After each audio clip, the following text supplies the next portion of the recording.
Hello, this is George Senda, the real, official, original, authentic, the one, the only, the official, the guy from Pittsburgh. Check no cheesy YouTube commentators, imposters, trolls, or imposter trolls who use my content, titles, and wear cat heads in their videos. Say no to Jenny Poo.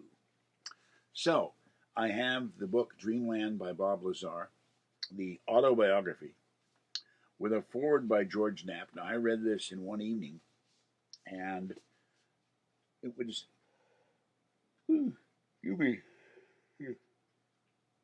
very interesting, but this is the weirdest autobiography I've ever read. Because most autobiographies say, I was born in, let's say, Kenosha, Wisconsin, where Schmuel was born. And I had parents, I had grandparents, and we did interesting things, and we went out to the lake, and yada yada. And I went to school, and yada yada. This doesn't do this. This starts with Bob Lazar is called to get hired at Area 51. He talks about all his adventures at Area 51. He talks about having people in cars like the Men in Black hang around his house. He talks about being shot at. He owned a brothel at one point, and he got charged by the federal government for something having to do with that brothel, or when he was hiring out to put on television cameras or recordings or something.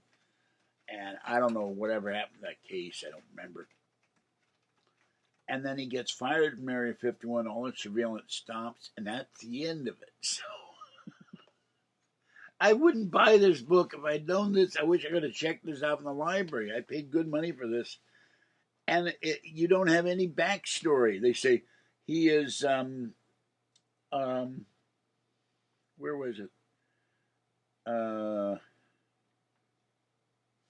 It's in the inside of the back cover. Sorry, I had to think. Grew up in Westbury, Long Island. We hear nothing about that. Moved to Chatsworth, which I've been to. We hear nothing about College Town. Never knew about that. Earning a degree in physics at Caltech. Nothing about that. Then he moves to New Mexico, where he studied at the Neutron Science Center at Los Alamos. So he did work at Los Alamos. And then he gets a job at Area 51. Then he gives interviews to George Knapp, gets blacklisted for working in the scientific field, and owns a private supply company, which is selling to Lawrence Hall of Science, Lawrence Livermore Labs, and the Los Alamos. But this man is an enigma. You know nothing before he went to Area 51, and he wants to keep himself private after he leaves Area 51, and you don't know anything about him. Most people are proud to say, I went to Caltech, I went to MIT, I went to Harvard, I went to Yale. This guy, I went nowhere. I won't tell you anything. Very weird. So I wouldn't advise buying this book. It's an interesting read. If you get a copy of from a friend, and you want to read it. But don't waste $16 on it like I did.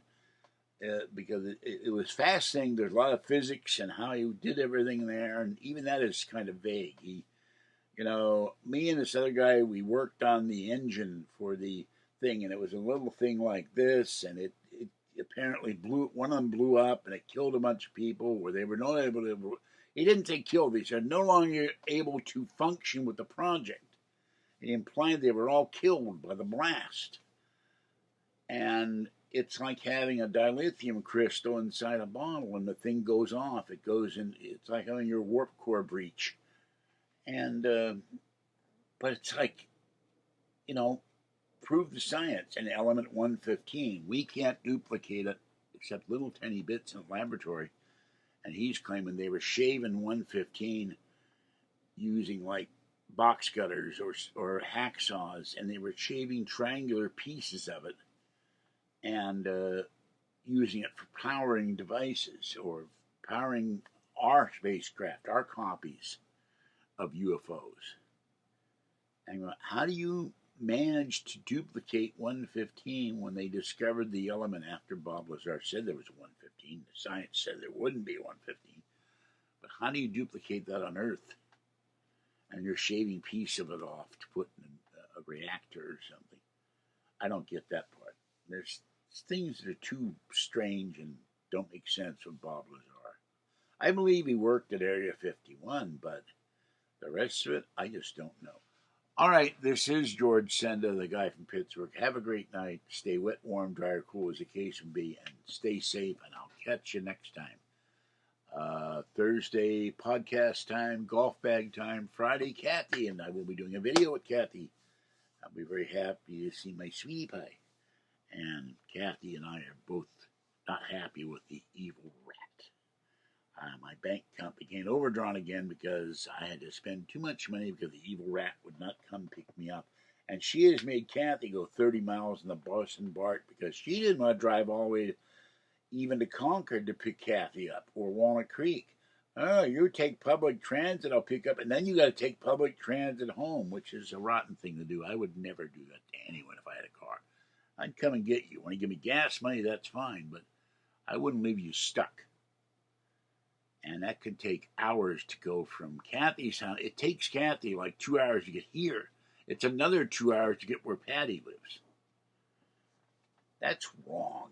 You take by car would take you 45 minutes to an hour to go from Patty's house to Kathy's house. Even if all she went is to Pittsburgh BART, Kathy could take the bus down in 30 minutes. It's just not the right thing to do. This is why I'm not happy with Patty. All right, have a good one, and I'll catch you next time. This is George Senda, the guy from Pittsburgh, and don't be a Jennifer. Bye-bye.